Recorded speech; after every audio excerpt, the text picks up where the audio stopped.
What is up, guys? You got NotTheWorst here, bringing another Black Desert online video, and today we're taking a look at a new 20-hour grind for one of the new zones, the Thornwood Forest. So first, let's go ahead and take a look at where it is. If you're not familiar with the new zone here, Odalita, it is just southeast of Grana, the Kama Sylvia zone here. So if you look at the giant map from Velia, way down yonder, it takes a little bit to trek from one to the other. Thornwood Forest is one of the first places you walk into when you are running this way from Grana. It is located right here. You can see the node just above where the Tauros zone is, and there it is in relation to the main town over here, Adraxia. So this is the node for it. It does affect pretty much this area in general. This zone is very large. As you'll see, there's a ton of places you could choose to grind. I'm going to show you what rotation I used. But just before we get into that, let's just go ahead and take a look at the items that can drop here so we know what we're looking for as we're grinding this zone. So as you can see, not a ton of things to list. We have the new accuracy ring that is out. It was selling, I was selling mine for around, I think 190 or so, 189, right around that ballpark. In pricing. It may depend on your server or how long the ring's been out as far as when these sell for you, what price they're at, but it was around there.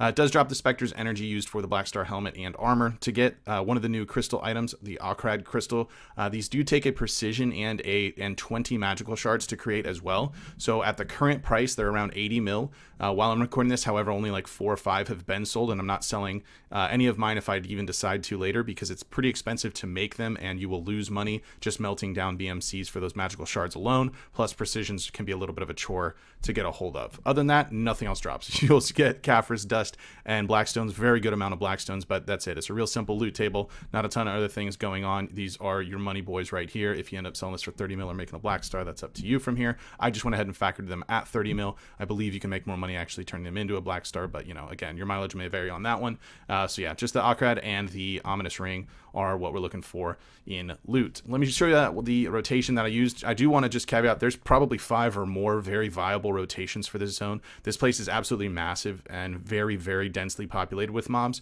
so you can do whatever you want from here. I'm just going to show you what I used during this 20-hour grind. It was a bit further off from the node than most people were, so even though the spot just came out, it wasn't really that busy for me. I hardly ever ran into someone on it.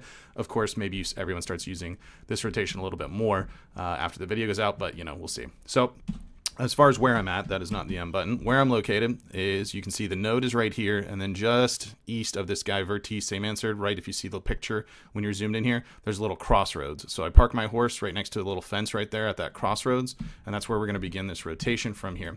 So to start with, I'll go through, I'm not going to sit here and do a full clear of them, but I'll pull these mobs in over to here, set them up, burn through these guys.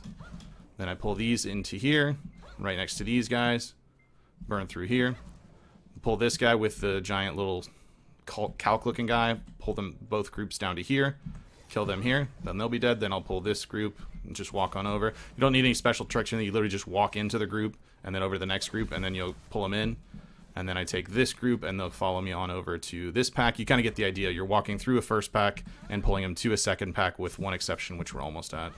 So then from here, we'll grab this group and bring them to this group, and then we kill them here. And then we take this group up to here, and we'll kill them here.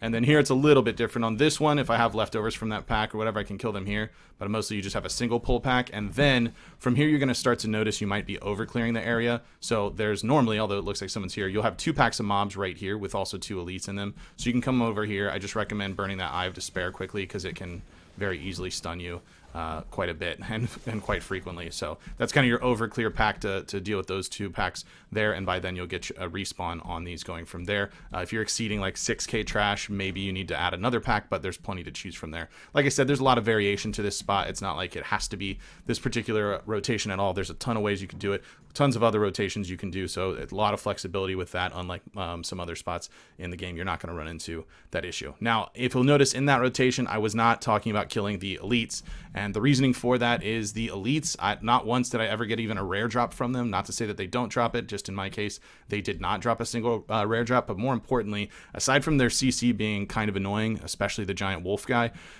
aside from that, you're not really getting much of a benefit. These mobs do drop silver around 2,000 a piece, and then the elites drop about 6,000 silver. It's pretty negligible. It's a few million in silver that you're going to get per hour total, but the killing the elites just takes more time, and you're not getting additional trash loot, which is what's going to be important here. The trash loot's worth 15k a piece, and more importantly, when you're using your Agris Fever, this is a great zone for it because it only uses 30 points of Agris instead of 40. So similar to Histria or Abandoned Monastery, this is a great zone to be using that Agris Fever, since you're only getting 30 points per kill at 15k trash loot. So really good usage for that. It's just that it's a waste of time for the elites. If in the future it comes out that their ring drop percentage is like drastically higher, I'll be shocked, because it wasn't in my case after trying it quite a bit. I did try different times with like, let me add in and specifically kill more elites.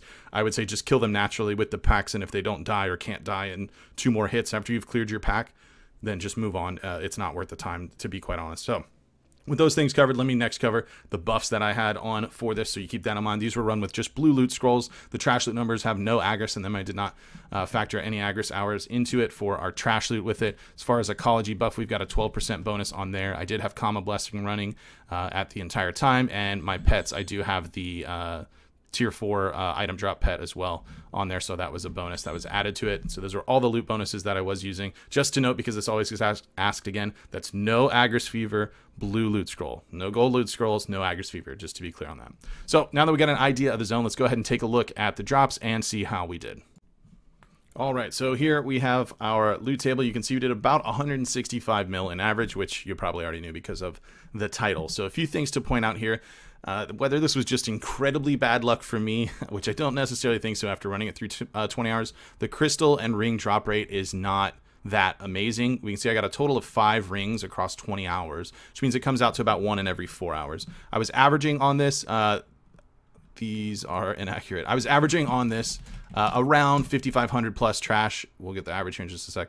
5560 trash. It's definitely 6k doable. I did a lot of this on stream and whatnot, so it's, you know, obviously there's room to improve there, and plus classes are going to do more. This is a 6 to 7k doable zone depending on your AP, you know, where you're at from there. Shooting for 5k if you're in lower AP brackets is fine, as the zone is only rated at a 250 AP zone. I'd put it comparable with Akhman or Histria. If you can run those zones, you can do these as well and expect similar results for it. But because the crystal, number one, I have it in at 68 mil at the time here for it, it's likely going to be much higher, so you can consider that average a bit higher. The ring, oh, looks like it was selling them at about 200 mil on that, so keep that in mind. What you're having is a really good baseline of around 100 mil or so is what you're going to get just between your trash, and then the big money draw here that you see is those blackstones. Has really good blackstone drop rate, 66, almost 67 average per hour on that for blackstones, which is really nice, right in line with something like Kadri or Star's End that have really high stone droppage. So if you're looking for that, you definitely have that option there. Really poor Ancient Spirit Dust dropped, and Caphras was few and far between. Most of the Caphras that I got was from an event spawn. There's a Fallen Dark Knight that comes out of this tornado. A bunch of mobs run out of it, and then when you kill the Dark Knight, it frequently drops a couple of Caphras stones with some dust and other things as well. Didn't get any rings or anything off of that. Everything I got was just off the random mobs as far as the rare drops, crystals, rings, and then I did get 2 Spectres that dropped during that time period as well. So it's a very RNG heavy spot, kind of reminiscent of the early Blood Wolves days with loot scrolls and things like that before the potion piece came out, where you had some high-end drops, but they don't drop all the time, except it has less items that do drop. You don't have you know, things like Hooms and stuff added along with everything else in here. So yeah, super RNG heavy spot, but really solid trash loot, especially if you're in the AP level. If you're at the points where you're doing something like Star's End or Secrea regularly, you probably aren't going to be very interested in this, since you're already approaching the 200 plus mil areas, or maybe trying out the Tauros zone for Odalitas. But it's a good spot if you're in that, like I said, Histria Akhman zone. Not bad at all.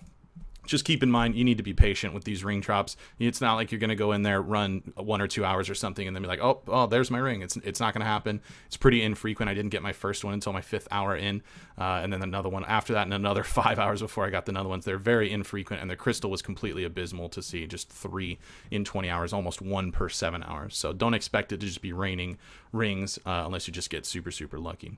So that's the breakdown for it. Overall, I did enjoy grinding this spot. It's really simple to do. The way the mobs are clustered together is really easy. It can be a little bit annoying until you get the hang of dodging that wolf that's going to be doing backflips over you and kind of just skipping over the elites that weren't doing a whole lot. Once I had figured that out, the trash loot started going up a bit even after doing it on stream, which slows me down pretty significantly doing it. But yeah, it's not a bad usage for loot scrolls to do with a decent average. You just need to be willing to put in the time to actually get ring drops, or just be crazy lucky and see a ring every hour because you have the most ridiculous RNG ever created. So that is it. Let me know what you guys think about this spot. If you tried it out, I'd be interested to hear from you. Let me know in the comments down below. If you did enjoy the video, be sure to like it. If you're new to the channel, be sure to subscribe so you get notifications when new videos do go live. And if you'd like to catch me playing live, there's a link to my Twitch page in the description below as well. You can head on over there, drop a follow so you'll get notifications from that. With that said, that's going to be it for this one. I want to thank everybody for watching, and I will see you next time.